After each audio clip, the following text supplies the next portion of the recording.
Hello friends. Now let us take up the concept number 11, 9.11, room class demo. In the previous concept, we studied circle class. In the circle class, I explained the four types of members through the proper examples: instance variables, static variables, instance methods, static methods. Thereafter, I showed you the instantiation of the object, that is creation of object, and initializing instance variables, and calling static method. All those points we learnt. You must understand each and every point thoroughly. Apart from this explanation, you go through the text.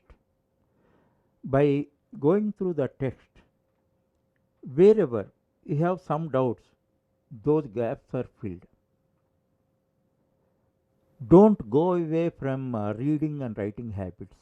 Those are very natural habits. First, what I suggest you, if possible, instead of typing this program, first you write until you well familiar with the code. You write the code, thereafter you type. That is a very good habit where it, you can detect your doubt as soon as possible, because wherever you have doubt, your pen never moves forward. Then you can understand. Otherwise, you may have an abstract idea that I could understand. When you write, then the problem will come. So writing and reading are very natural habit, and don't avoid them. Okay, now this is the next room class, almost with the similar elements and a similar type of explanation. If you have any doubts and all that, by studying this program, you can, all your gaps are cleared, and you can have a concrete knowledge. As I told you many times, overnight you cannot learn Java. Many people say that learn Java within 24 hours or 20 days. It's not possible. Actually, if we have to learn and master Java, phased manner, one element you study, you master, thereafter you go for next element. When you go for next elements and all that, your knowledge is refined. This is like a brick by brick construction. It is almost similar to object oriented programming.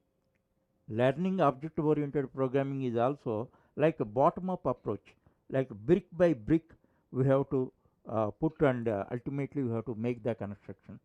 So that point you must remember, and then proceed. You should have a lot of patience and perseverance.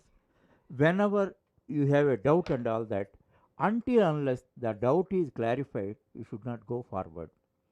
Then actually, if you, unclarified doubt multiples the doubts, and it does not allow you to understand the advanced concepts.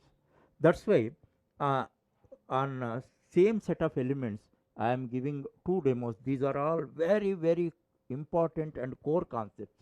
You should have 100% command over them. If possible, you, if you have an opportunity, you explain these programs to your friends. By that you can get two benefits. You can test your knowledge. Until unless you have uh, solid knowledge, you cannot explain. Your brain does not allow you to explain it, because you don't want to become a fool before friends. Understand?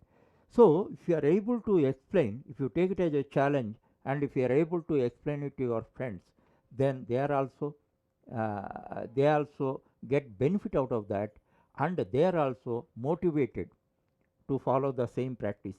Okay, that's why with this program, all these four elements, mainly instance variables, static variables, instance methods, static methods, these are the core elements of a class.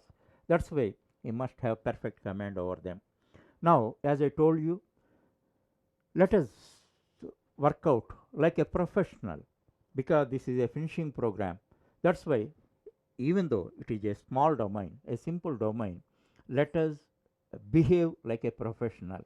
So, professional means what you have to do in your working, in your programming. There are two aspects. The first one is design. There, after designing part is over, you have to go for implementation. In designing, three steps are there: understanding problem, analysis, and algorithm. So, all the three steps we have to implement. Now, it is a room class. In this, what is the output? Floor area SFT is this. We have to calculate the floor area of the room. Thereafter, we have to convert the SFT area in SFT into area SMT, square meters. That is the task. So, now let us understand what is room. Actually, in room means there are three attributes: length, breadth, and height. And here instance variables and static variables. Actually, which are the right candidates? Actually, normally we define all variables by default as instance variable. A situation, a domain demands and all that, then certain variables we may define as static variables. So, here what is the crucial aspect is which candidates are suitable to be declared as static variables. That we have to understand in this program. If you have any doubts in the previous program, now you can understand that element. Now, length, breadth, and height. For any room in any building, three attributes are there: length, breadth, and height. If you analyze that, you can find that in most buildings, length and breadth are unique, but height of all the rooms in a building are same. That this is a normal case. Some abnormal cases are there. We are not talking about the exceptions.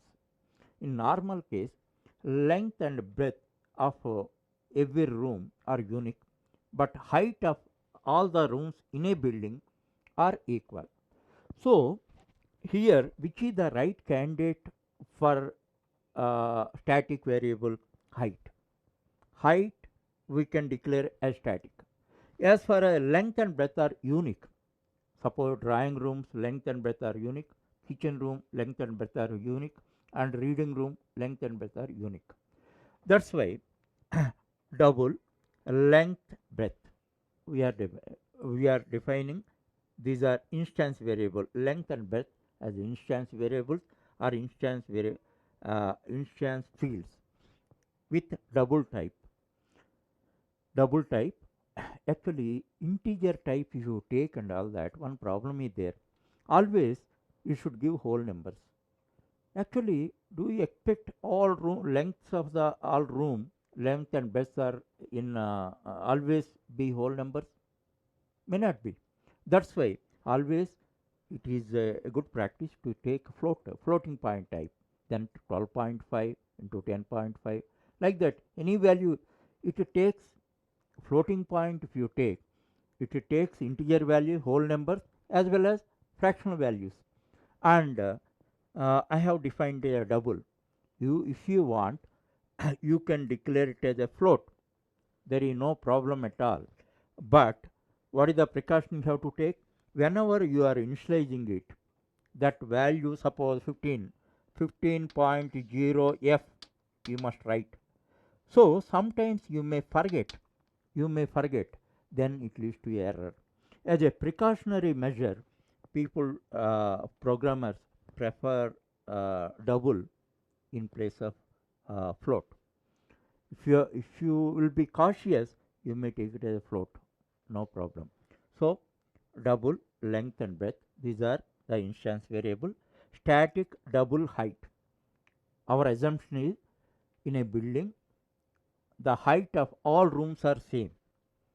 And in this context, one peculiar situation, I have to tell you one exception. If you observe in your college, in most colleges, all rooms are alike. All rooms, length, breadth, and height of all rooms are same. In such case, then you, if you want, you may declare length, breadth, and height also as static. Nothing wrong. Suppose in a building, the all the rooms length, breadth, and height are unique. You should not declare height as static. Then you must declare height also as the instance variable. So it depends on the situation. Only simple principle, some thumb rule is, if one element is common for all the objects, then you can declare it as a static.